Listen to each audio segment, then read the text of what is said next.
Hi, everyone, and welcome to episode 44 of the Essential Zodiac Podcast. I'm your host, Cynthia McNulty. And I'm Audrey Famine.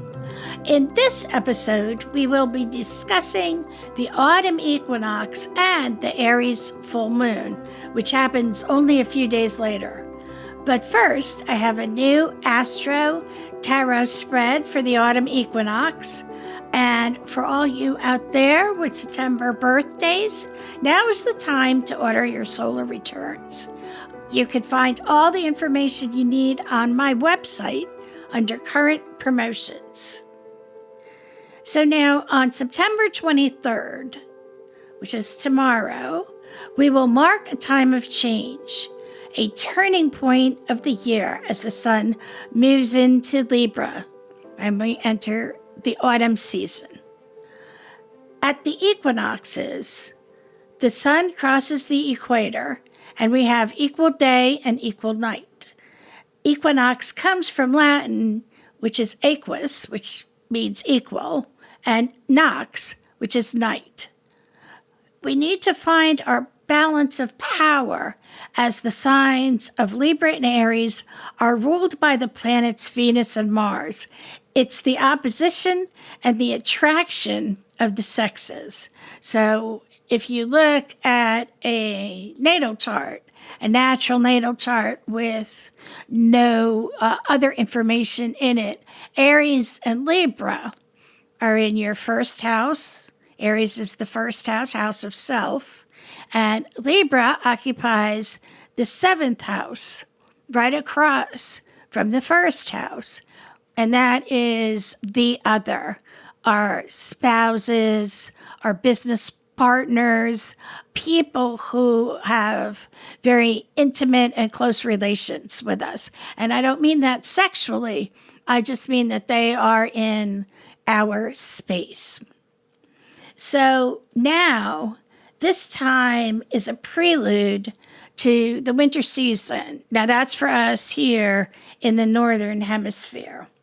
And as we watch the leaves falling away and those bare branches beginning to show, we are witnessing the wonder of nature and the essential dying away that leads to the magical chemistry of regeneration. Now, my buddy Audrey here is a fantastic gardener, and she will be, or probably already has been preparing her garden to plant in the spring. Right, Audrey? Absolutely. Yep, so if nothing else, just figuring out, okay, well, these perennials, they need some annuals planted around them next season. Oh, you get me started. I'll just keep going. If any of you have gardening questions, email Easy Podcasts and put it to Audrey, and we'll get that out for you because she's fantastic. She's got a green hand, not a green thumb. Oh, thank you, Cindy. But so we have to take away now what no longer serves us. We have to prepare our spiritual garden for what do we want to do in the spring? And we begin to think about that now, but you have to cull away all the dead and dying. So it's important to remember that Libra is a cardinal sign, which signifies action. As Libra is ruled by Venus, the goddess of love, this is always a time of year to look at the quality of our relationships. Libra is the sign of diplomacy, seeking peace. However, the shadow of this sign is the indecision that can come from trying to find the balance constantly and weighing all the outcomes. You have to make a decision. Unfortunately, you can keep, looking on both sides of the coin, but eventually you're just going to drive yourself crazy and you need to make a decision. The answer here lies in equilibrium, the still point at the center. So the beginning of each season offers us a blank slate on which we can project our vision for the next 3 months. And autumn, with its cooler, darker days, feels like an especially auspicious time to do just that. The time periods associated with the harvest also can't help but be mirrored culturally. It's a time of year when we reap the fruits of our labors from past months, gain clarity around preserving things we want to hold close, and allow aspects of life that aren't serving us any longer, be that unhealthy habits or problematic bonds, to fall away before closing out the year.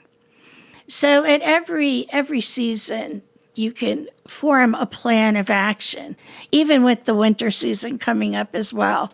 It's a time to do your research, pause, reflect, review your year. There's always something to do. We humans can keep very busy for the entire 12 months of the year. Now, astrologically speaking, the autumn equinox marks the transition from cerebral, health-conscious Virgo season, which urges you to put your head down and focus on details, to that of harmony-seeking Libra, which amplifies your appetite for socializing. It makes sense that the autumn generally leads to craving more time with loved ones, stepping up the aesthetic appeal of our spaces, and feeling inspired to start planning more get-togethers and celebrations as we move into the rest of the year. Which is true. We begin to think, hopefully fondly, of Thanksgiving. Maybe some people also celebrate Halloween and not just going trick-or-treating. Maybe they have celebrations. Thanksgiving is coming up, of course, Christmas. So there's a lot happening in those dark autumn days to keep us feeling connected with each other. This equinox happens to occur just 8 days after Mercury ended its third retrograde of the year, offering a green light to once again build momentum on collaborative projects, planning, and connecting with others. The full moon is at its peak phase of the lunar cycle. The one that happens closest to the start of the autumn season is also called the harvest moon. In astrology, it represents culmination, a time to reap, and a maturation of efforts. So I was thinking about some ways that we could celebrate this autumn season. And I came up with 4. Feel free to come up with your own. But the equinox is on a Saturday this year, which is an ideal time to make an amazing dinner to celebrate the abundance of the new season. Get ingredients from your own garden or go to the local farmer's market. Encourage your friends to do the same and cook a big meal for yourself, your friends, and your family to welcome the new season.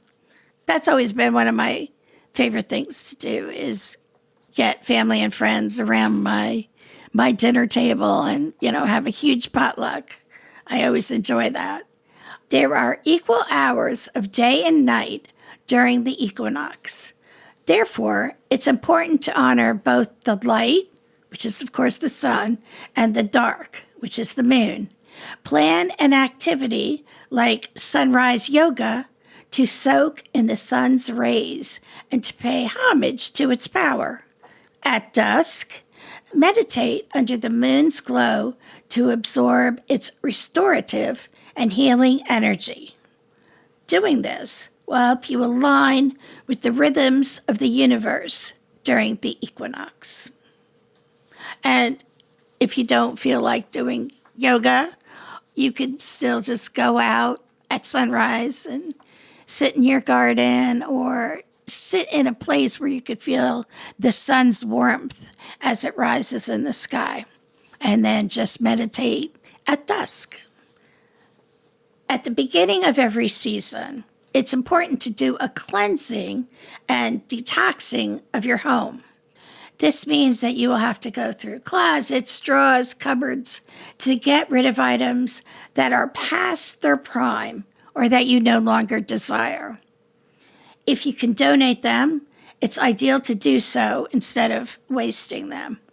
You can burn lavender or copal in your home with the windows open to get rid of stale energy and to refresh the vibe inside for the coming season. You know what really kind of works out nicely with this is that in our county here in North Carolina, they do bulk item pickup right around the equinox. Yes, they do. Yes. This is for all our fellow Forsyth County, North Carolina residents.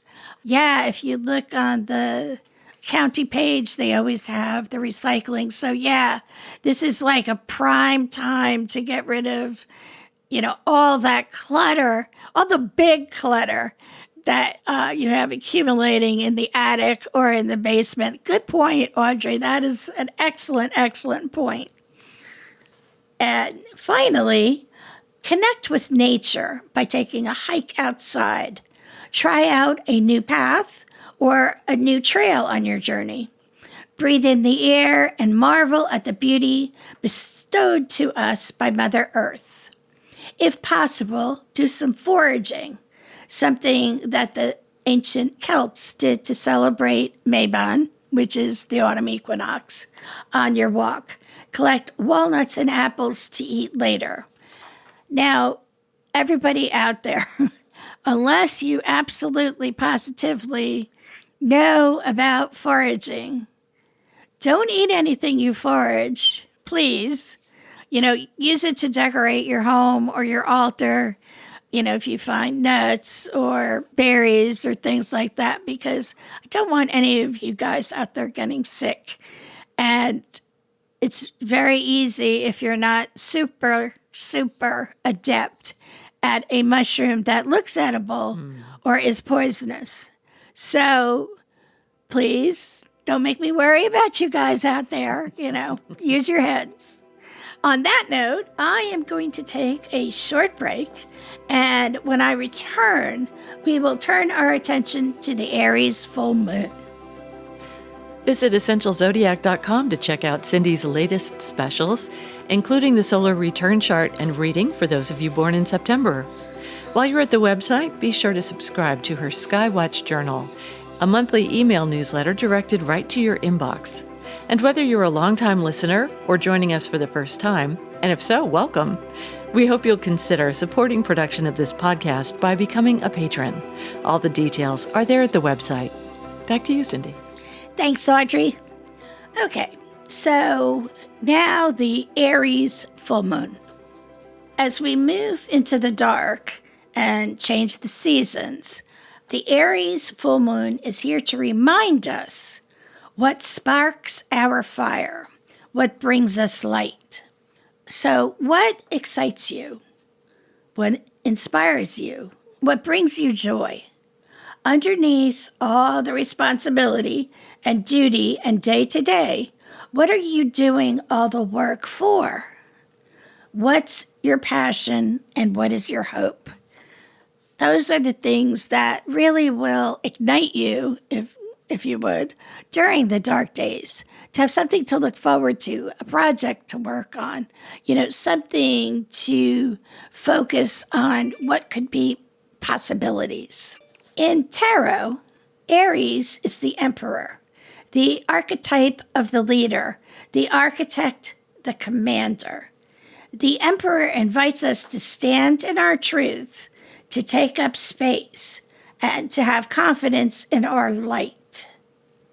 With the sun in relationship-orientated Libra, ruler of the Justice card, there's a tension with this moon between ourselves and the people around us, whether it be friends, co-workers, family, partners. Libra is we-centered, while Aries is me-centered. Just by putting it in those terms, Aries sounds selfish, doesn't it? Well, no, it's not. So many of us, women especially, double if you're a mom, are conditioned to believe that acting solely for ourselves is selfish. We've been taught to be self-sacrificing always. We were taught to smile and don't step on any toes. We say yes to make other people happy, even if we truly want to assert a no. We expend so much of our energy on other people that at the end of the day, we have nearly nothing left for ourselves. The thing, the one that sparks your fire and brings you light, where is it? Have you had the time or energy to engage with that recently? Have you had any time or energy for yourself? The Aries full moon is here to teach us that wanting something is not selfish. Having an ambition or desire is not selfish. Considering yourself and your own feelings and saying no is not selfish. Asking for space, demanding space to engage with what you love, what lights you up, what keeps you going, what brings you joy, what recharges you, is not selfish. Remember, you cannot fill a bowl from an empty cup. You have to have something to give. If you're completely burned out, nothing is going to get accomplished and you're going to feel depressed. So we need to think about ourselves once in a while. So in all the myriad services you perform for others, whether out of love or necessity, you are allowed this thing, whatever that thing is for you. You are gifted this light in order to honor it. And you can honor it by clearing the space for it to shine. Now that the days are growing shorter and the dark is taking over, in the dark, the fire shines the brightest. As the weather cools and the leaves fall, we can choose to welcome that dark, to partner with it, to embrace it as a container, a cocoon for tending our own flame. So I have some horoscopes here to help us during this time, and I included a full moon self-care tip. So for Aries, the full moon is occurring in your sign. Personal tension and disagreements in love, work, or family relationships can leave you feeling drained. You want to honor your needs, but the needs of others are overpowering, which can bring on feelings of frustration and guilt.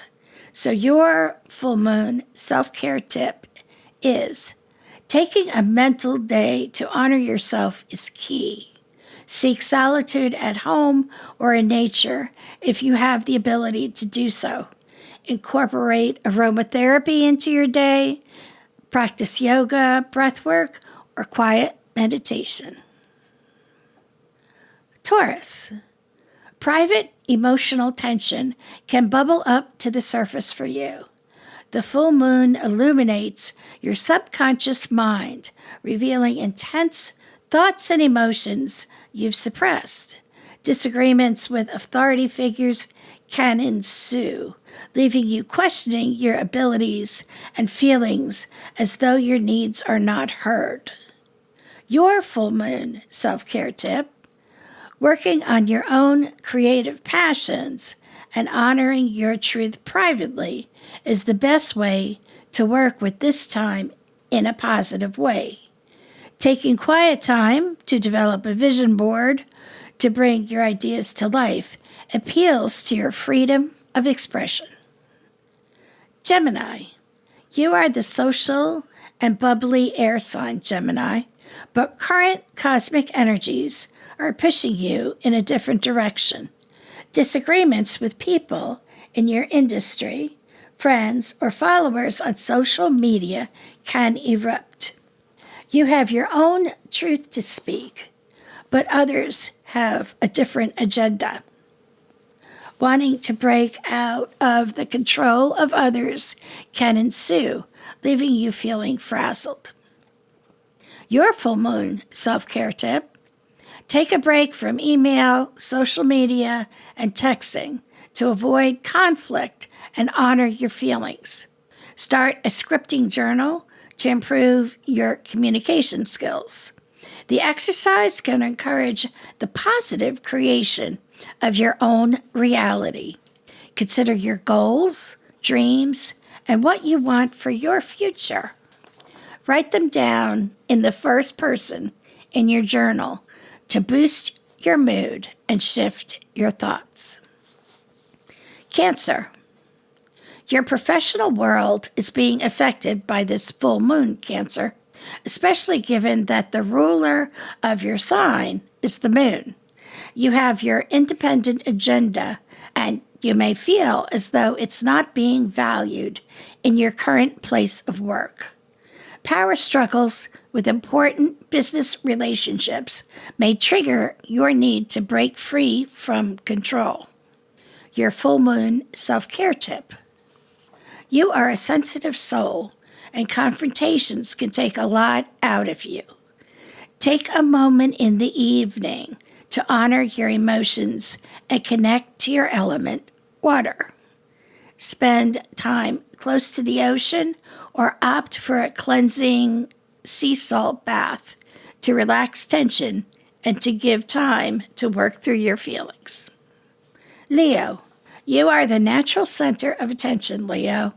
The full moon is affecting your shine, though, and your personal beliefs or point of view may rub others the wrong way. This may make you feel insecure and frustrated because you feel a need to appease others. Your full moon self-care tip: a breathwork session is a fantastic way to release tension and stress while also healing your throat chakra, which is your energy center. This can feel out of alignment during this time. Virgo.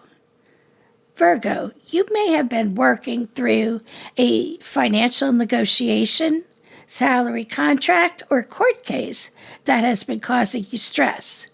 New developments in this area of your life can bring your aggravation to the surface.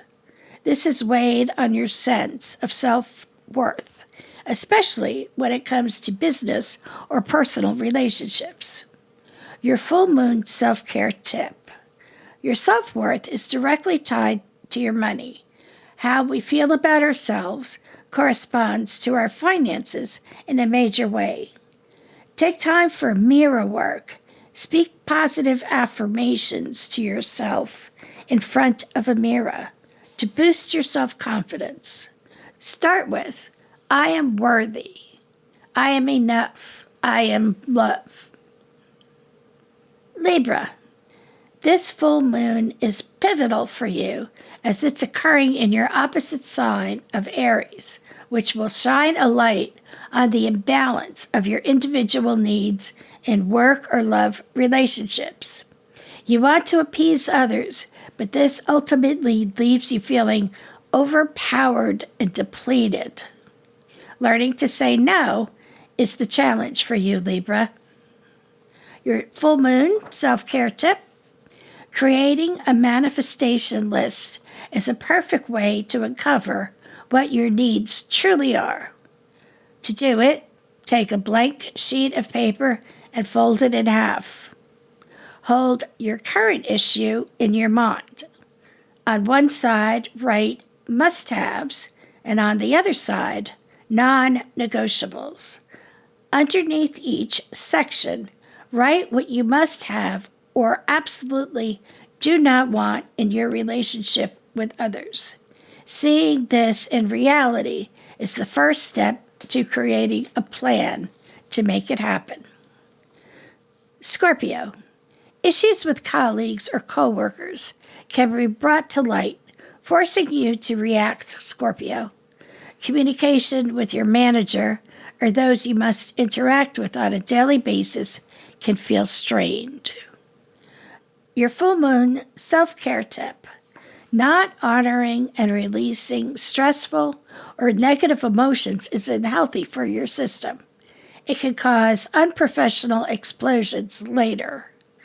Meditation is a fantastic tool to work through intensity in your mind, giving you grounded and centered moments. Take an hour out of your day to do a calming, guided meditation. As thoughts and emotions come up, work through them in your mind first before resorting to reaction. Sagittarius. Past struggles regarding your creativity and romantic life are coming up for you. If you are casually dating, events may occur, leaving you feeling unfulfilled. On the other hand, your creative projects could receive scrutiny, leaving you feel deflated. You are realizing a change needs to be made. Your full moon self-care tip: the external reality is a reflection of what is occurring for you on the inside. If you are not honoring your worth, others outside of yourself will not either. Take the day to schedule a local adventure. You have felt trapped during quarantine, and experiencing new places can give you different perspective, independent of the situation. Capricorn. Your home and emotional world is weighing on you, Capricorn. Perhaps you've realized certain changes must be made privately in order to honor and elevate your life path and career. Family arguments or challenging developments can speed along this process. Balancing these two areas of life while honoring yourself is key. Your full moon self-care tip: it is time for you to come first. As a work-orientated sign, you can distract yourself with your professional world to cope with emotional challenges. Taking time off is beneficial for you to heal and also take notice of any emotional discomfort. Connect to your element of earth by taking a quiet hike or walk alone in nature. Aquarius. Aquarius, your outspoken nature may land you in hot water. This is not a negative attribute to have, but the situation will make you feel as though it is. Hidden aggressions may come to light, and old insecurities about your individuality can develop. This can feel especially difficult for you. Your full moon self-care tip: sharing what's on your mind comes naturally to you, and this time can feel especially triggering. Articulating your vocal expression in private can be helpful in order to work through this time. Try a guided chanting meditation to find peace in the chaos and work on strengthening your voice. And finally, are Pisces. Conversations surrounding your salary, client fees, or price can intensify. You are realizing what you are worth and are frustrated that others are not honoring this.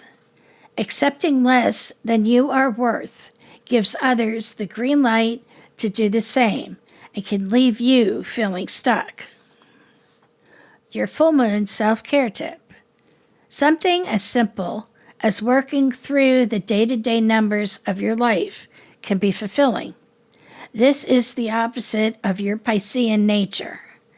Take time to look at your expenses, what you need, and how much it has taken you to get where you are now. Incorporate this information into your new worth. Do not stray from this. So, everybody, that ends today's episode. Now, our next episode will be about the new moon in Libra, which will also be a solar eclipse. So, yes, there's a lot coming on that episode. You don't want to miss that one. And you want to mark your calendar because that episode will air on October 13th, which is the week after our usual spot. Now I'll have the information on Facebook to remind you. I'll post it when the episode airs. But just so you know, it'll be on October 13th. I hope you'll be there. And remember, with astrology, you can chart your life's course. Thanks for joining us for this episode of the Essential Zodiac podcast. Check out the Essential Zodiac on Facebook, Instagram, or X, what was formerly known as Twitter, as Cindy posts updates on celestial events and transits in between episodes as well. This podcast is produced at Muddy Creek Studios.